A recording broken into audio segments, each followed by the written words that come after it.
Hey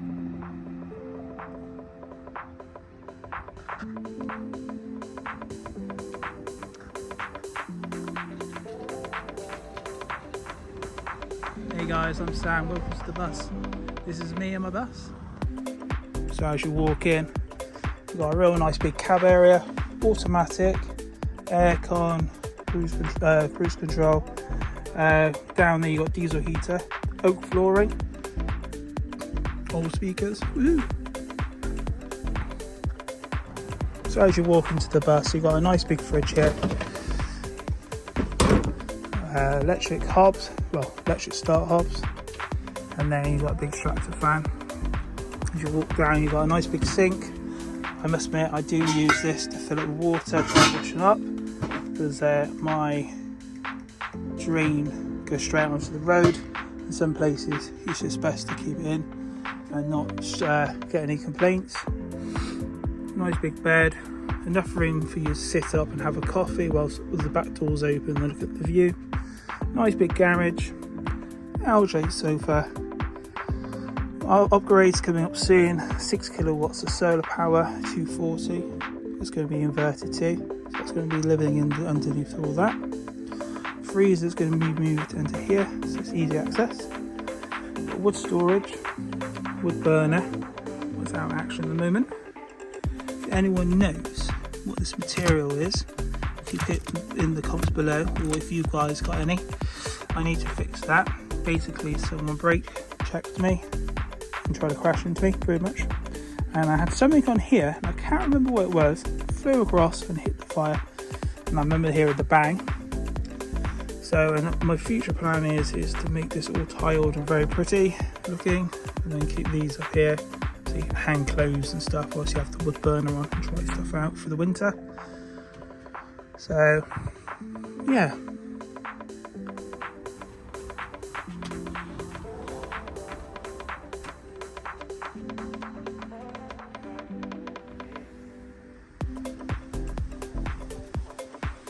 So, a good thing to have a van.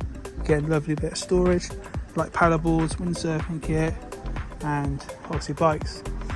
One thing I would recommend is obviously having a filter on your water system, so you won't get any horrible bits in your water. But also, it's having a portable shower, just like this one here. So it's USB chargeable, put it straight in your tank, you shower out, really good pressure. Funny enough, we used that on the Tough Mudder we did a week ago, and we were absolutely caked in mud. Showered out here on the car park.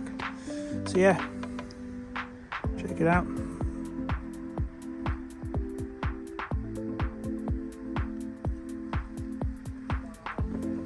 So would I recommend buying a bus? I definitely would, but for me, I bought this bus with broken driver's side rear axle.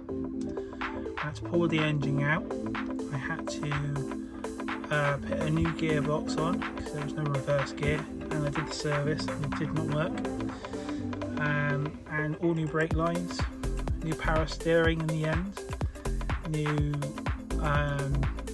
brake lines. Then I had to do the work in here.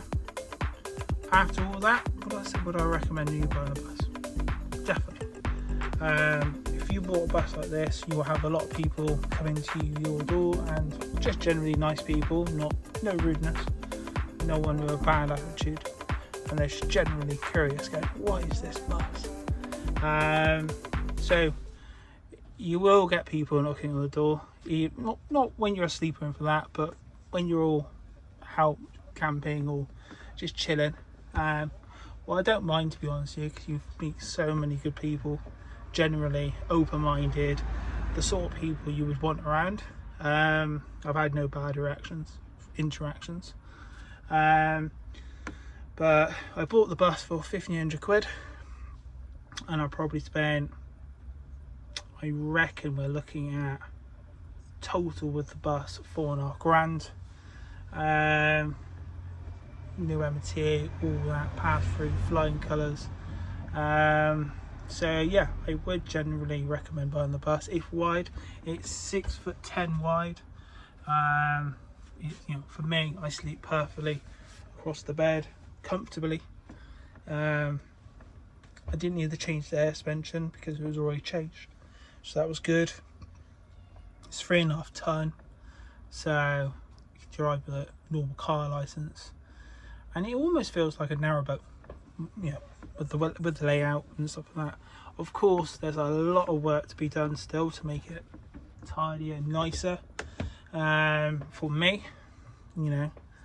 But because I've done so much work, I basically spent a year, near enough a year, with getting the money, getting the funds, working on it, learning, because I had to. It's my first engine I properly took out and put back in myself. If I can find the video putting it back in, I'll put it in a minute. Yeah, it's a hell of a lot of work, but it's a piece of me. It's better than the flat, and yeah, it's just free. It's freeing, you know what I mean, after doing so much work to it. So yeah, I would, if you look for a bus or a van, and make sure, you know, the cam belt's been done, you know, it's got service history. I don't on this. I've done all that work, hence why it took so long. But you know, you cover your T's, and then you buy it, and then you can just get out there and travel. Go to Europe, do that. It's amazing. I did that in the ambulance. If you can afford a trip going around Iceland, highly recommend it, but wouldn't take this bus because it will cost thousands. You have to go England, France, Norway, Iceland, and then go around and then come way back that way. It will cost thousands. Would be bloody awesome. But I've driven it around with a Dacia, and I would definitely recommend doing it again.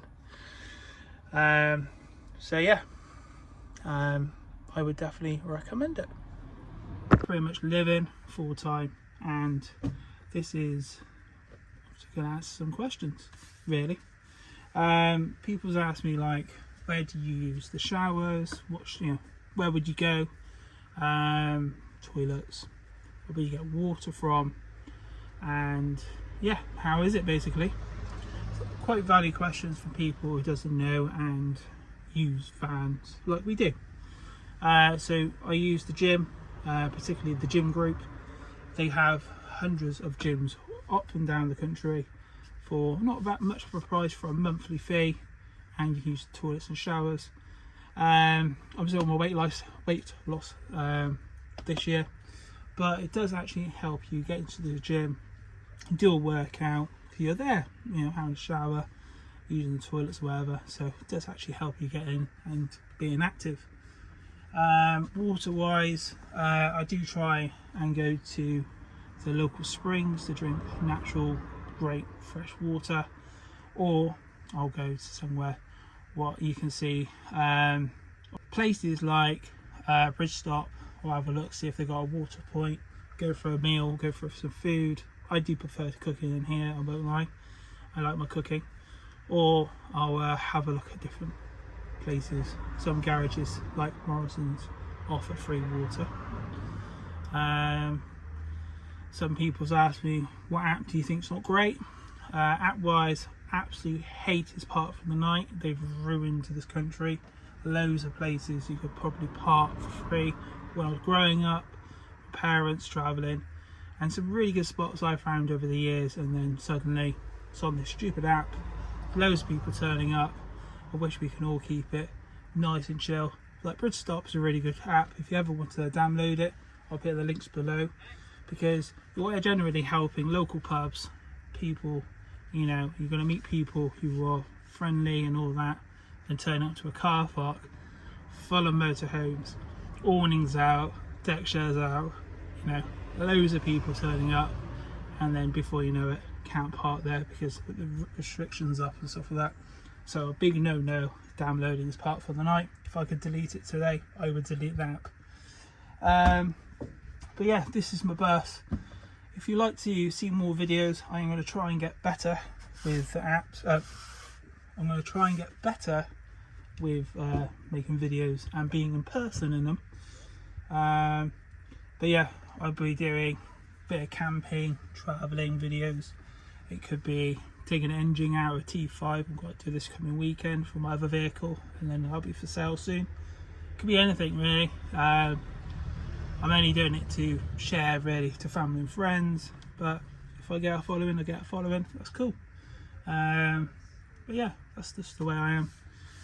Hope everyone's doing well, and hope everyone's getting out there and living your life. Anyway guys, thank you for watching. End of the video. If you like, subscribe, it would mean a lot to me. Put any comments below about what you recommend getting for the van, or anything, or even sharing, sharing your motorhome or camper van, self-built, and I can have a look. That'd be really cool. Anyway, thank you very much guys. I'll speak soon. You.